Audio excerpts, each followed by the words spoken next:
ઓલપાડના સાયણની હદમાં આવેલી દુકાનમાં રોડ પર લડતા બે આખલાઓ દુકાનમાં ઘૂસી ગયા હતા અને તોડફોડ કરી હતી. દુકાન માલિક અને પાડોશી દુકાનદાર ઉપર હુમલો કરવામાં આવ્યો હતો. દુકાનદારને આશરે 40,000નું નુકસાન થયું હોવાનું જાણવા મળ્યું છે, જેનો વિડીયો સોશિયલ મીડિયામાં વાયરલ થઈ રહ્યો છે.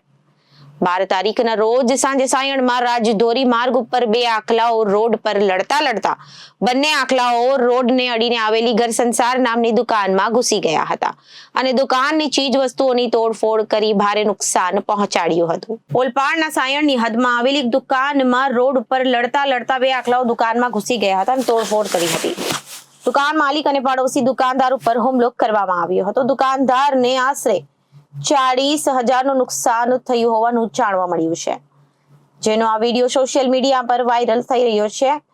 અને 12 તારીખની સાંજે સાયણમાં રાજધોરી માર્ગ ઉપર બે આખલાઓ લડી રહ્યા હતા અને બંને આખલાઓ લડતા રોડને અડીને આવેલી ઘર સંસાર નામની દુકાનમાં ઘૂસી ગયા હતા અને દુકાનની ચીજ વસ્તુઓને તોડફોડ કરી ભારે નુકસાન કર્યું હતું. જ્યારે દુકાનોને માલિક મનજીતસિંહ અને તેની પાડોશી દુકાનદાર મનોહરે લાકડીના પ્રહારથી બંને આખલાઓને બહાર ખડેડવા પ્રયાસ કર્યા હતા.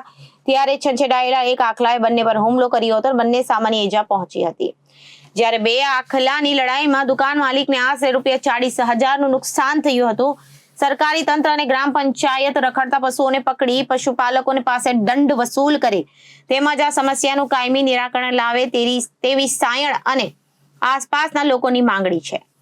Reporter Arvind Rathod, Janadesh news, Surat.